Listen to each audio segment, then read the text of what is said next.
सिकंदर महान मैसेडोनिया का ग्रीक शासक था। उसका जन्म 20 जुलाई 356 ईसा पूर्व पेल्सा मैसेडोन यूनान में हुआ था। वह अलेक्जेंडर तृतीय तथा अलेक्जेंडर मैसेडोनियन नाम से भी जाना जाता है। इतिहास में वह सबसे कुशल और यशस्वी सेनापति माना गया है। अपनी मृत्यु तक वह उस तमाम भूमि को जीता चुका जिसकी जानकारी प्राचीन गीत के लोगों को थी। इसलिए उसे विश्व विजेता भी कहा जाता है और उसके नाम के साथ महान द ग्रेट भी लगाया जाता है।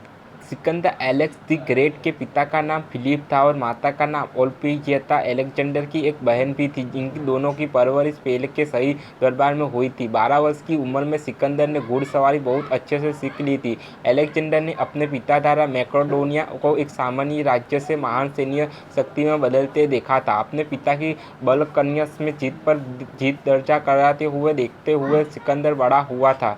319 ईपू में अपने पिता की मृत्यु के उपरांत वह सम्राट बना। उस समय उसकी आयु 20 वर्ष की थी। अपने पिता की एशियाई माइनर को जीतने की इच्छा पूर्ण करने के लिए विशाल सेना और सर्वसुख सैन्य उपकरण लेकर निकल पड़ा। उसने बचपन से ही विश्व विजय का स्वप्न देखा था। उस समय के महान विचारक उस्तुत के सिकंदर को जीवन के पहलुओं की शिक्षा प्रदान की थी और उसे मानसिक रूप से मजबूत बनाया था। अनेक शानदार युद्ध अभियानों के बीच उसने एशिया माइनर को जीतकर सीरिया को पराजित किया और फिर ईरान, मिस्र, मेसोपोटामिया, फिनिशिया, जूदिया, आगागा और बुकटिया प्रदेश पर विजय हासिल की थी। मिस्र में 327 ई में उसने अलेक्जेंड्रिया नाम का एक नया नगर बसाया। वहाँ उसने एक विश्वविद्यालय की भी स्थापना की थी। उल्लेखनीय है कि उपरोक्त क्षेत्र उस समय फारसी साम्राज्य के अंग थे और फारसी साम्राज्य सिकंदर के अपने साम्राज्य से कोई 40 गुना बड़ा था। वह के राजा डेरियस तृतीय को अर्बिला के युद्ध में हराकर वह सवै का राजा बन गया। फारसी में उसके एक्सर मंदाकुनी को और हिंदी में सिकंदर महान कहा जाता है। जनता का हृदय जीतने के लिए उसने फारसी राजकुमारी रुखसाना से विवाह भी कर लिया था। यूनानी शासक सिकंदर ने भारत पर आक्रमण में किया और पंजाब में सिंधु नदी के तट तक जा पहुंचा। भारत में आक्रमण के समय चाणक्य तक्षशिला में अध्यापक थे। तक्षशिला के राजा औरंभी ने सिकंदर अधीनता स्वीकार कर ली। चाणक्य ने भारतीय संस्कृति को बचाने के लिए भी राजाओं को आग्रह किया, किंतु सिकंदर से लड़ने का कोई नहीं आया और पश्चिम उत्तर प्रदेश के अनेक राजाओं ने तक्षशिला की देखी सिकंदर के सामने आत्मसमर्पण कर दिया। वहां से सिकंदर पूर्व के राज्य की तरफ बढ़ा जो झेलम और चेनाब की नदी के बीच बसा हुआ था।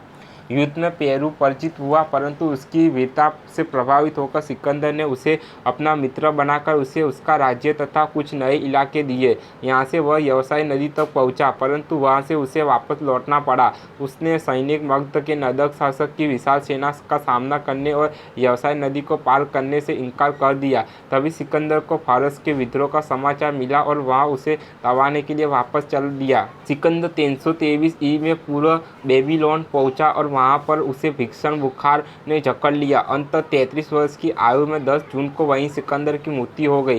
केवल 10 वर्ष की अवधि में इस अपूर्व योद्धा ने अपने छोटे से राज्य का विस्तार कर एक विशाल साम्राज्य स्थापित कर लिया था। हालांकि उसकी मृत्यु के बाद उसका साम्राज्य बिखर गया और इसमें शामिल देश आपस में शक्ति के लिए लड़ने लगे।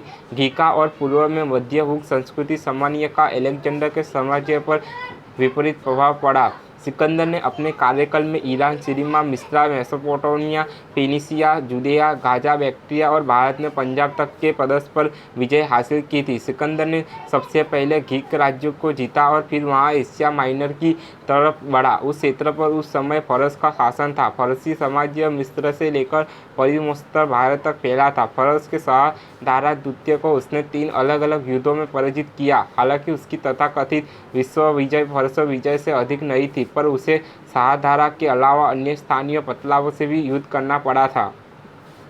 ऐसा माना जाता है कि जब सिकंदर का जन्म हुआ था, इफेसस के डायना के मंदिर में आग लग गई थी और उस समय विश्व के 7 अजूबे में से एक माना जाता था। सिकंदर के जन्म को अपशकुन मानते हुए ज्योतिषों में भविष्यवाणी करते हुए कहा कि एशिया को खत्म करने वाली ताकत का जन्म हो गया है। इस तरह बचपन में ही उसके महान शासक होने की भविष्यवाणी हो गई थी। सिकंदर की मृत्यु के बाद जब उसकी अर्थी ले गया जा रहा था, तब अर्थी के बाहर सिकंदर के दोनों हाथ बाहर लटके लटके हुए थे, क्योंकि उसने मृत्यु से पहले कहा था कि जब मेरी मृत्यु हो जाए तो मेरे हाथ अर्थी के भीतर मत करना। सिकंदर चाहता था उसके हाथ अर्थी के बाहर रहे, ताकि सारा दुनिया ये देख सके कि उसके हाथ भी खाली है। जिसने दुनिया जीतना चाही थी, जिसने अपने हाथ में सब कुछ भर लेना चाहा था, वह हाथ भी खाली है। यह दुनिया देख ले। जैसा इंसान खाली हाथ दुनिया में आता है, वैसे ही खाली हाथ उसे जाना भी चाहे, वो कितना महान बन जाए।